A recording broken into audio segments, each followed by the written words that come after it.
out the death carpet so we can avoid fighting them.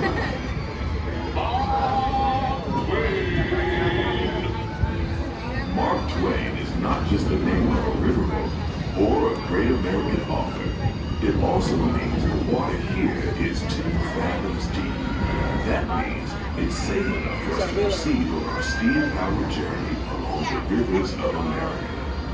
On our trip, we'll visit the magnificent Columbia of the Great Northwest, the graceful Missouri of the windswept plains, and the rugged Rio Grande along the border of Texas and Mexico.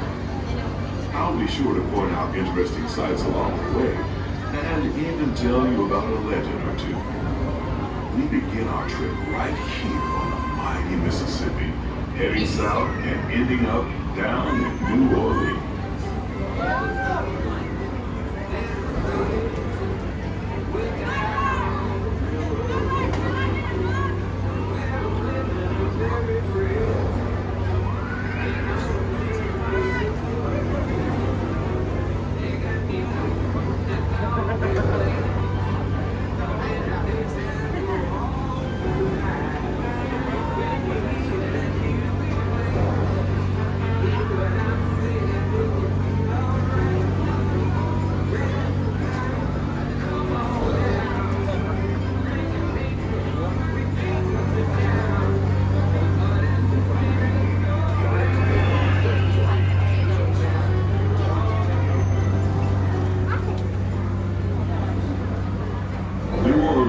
Rich in history, music, good food, and ghost stories. One of those stories involves the old mansion you see over there on the hill. I've heard it said that the place is haunted, filled with 999 ghosts, ghouls, and goblins. If you're brave enough, you should see for yourself as we arrive back at the landing at Frontierland.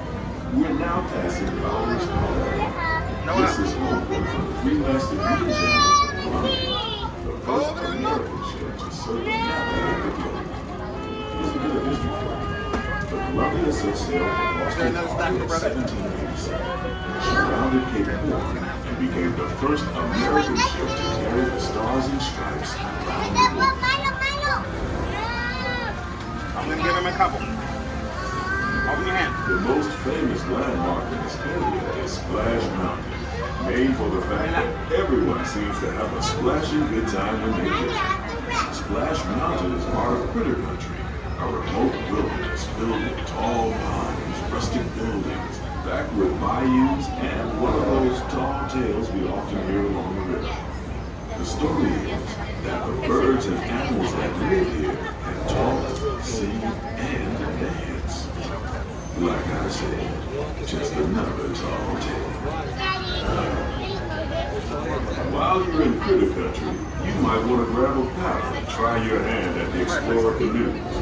You can work up a real good sweat rowing one of those around the river. Me, I'll take the comfort of the Maark Twain Riverboat any day. I don't know if it's working on the tram and that sort of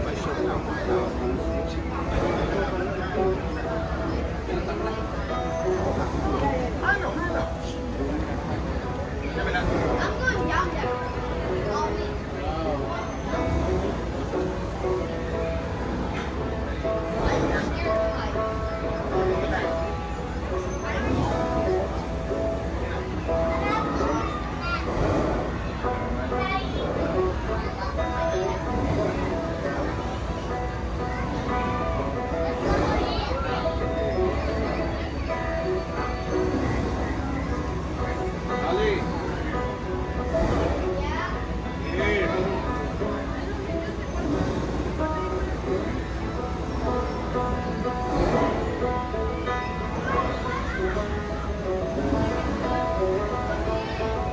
As we head into the remote areas of the rivers of America, you're in for a real treat.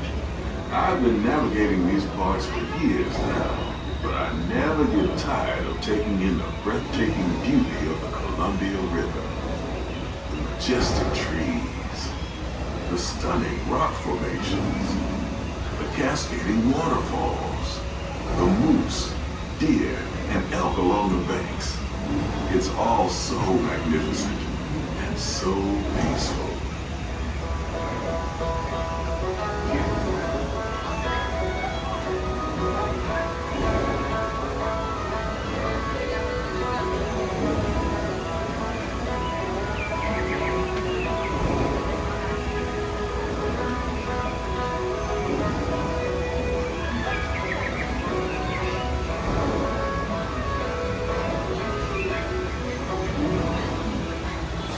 To the side of the river is an Indian chief, and I do believe he's giving us a sign of peace. That means we're all clear as we head up the Missouri River to the home of the Plains Indians.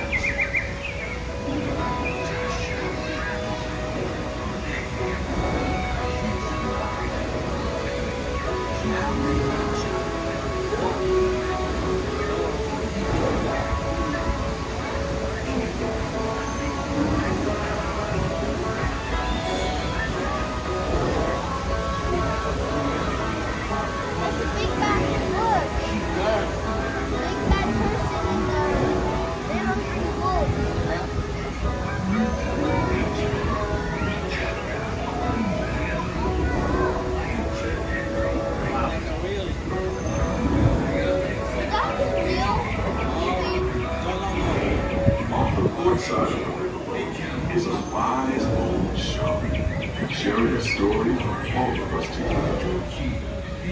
He's telling the tale of how a woodpecker taught a young tribesman to take a hollowed-out branch and turn it into that most wondrous of musical instruments, the flute. It's a legend the Lakota have passed down from generation to generation.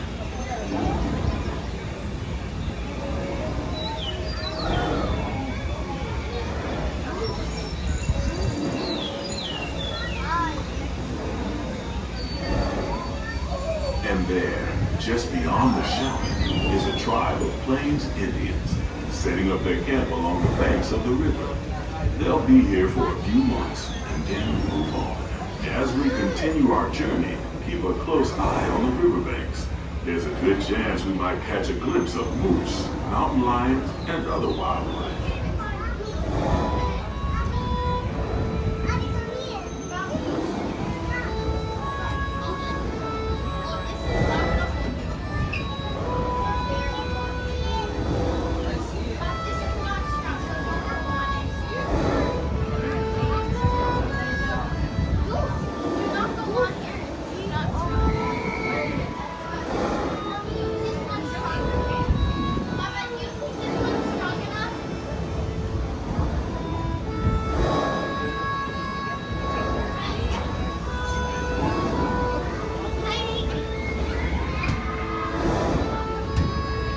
Starboard side is Pirate's Lair and Tom Sawyer Island.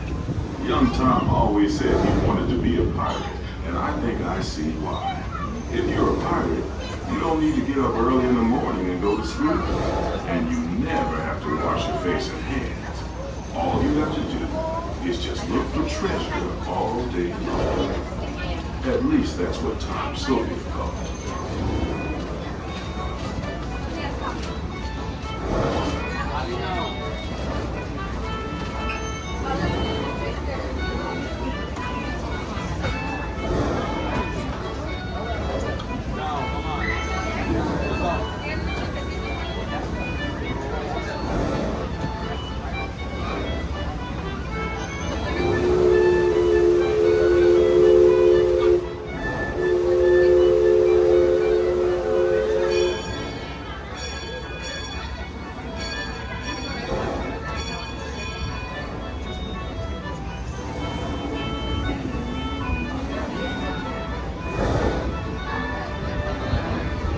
We're now heading back into civilization along the Rio Grande. Off in the distance are the towering buttes of Big Thunder Mountain. Rumor has it that the railroad built to haul gold out of the mountain has been seized by supernatural forces, and they've turned the mining trains into the wildest drive in the wilderness. Of course, that may be just another legend of the river. Just ahead is the Frontier Landing, where altitude begins. On behalf of our entire crew, I'd like to thank you for booking passage on the Mark Twain Riverboat. At this time, we ask that you disembark. If you're on one of the other decks, please make your way down to the first deck. The stairways to the right side and the back of the boat, they offer the quickest and easiest route. We hope you enjoyed your voyage with us and that you'll visit us again real soon.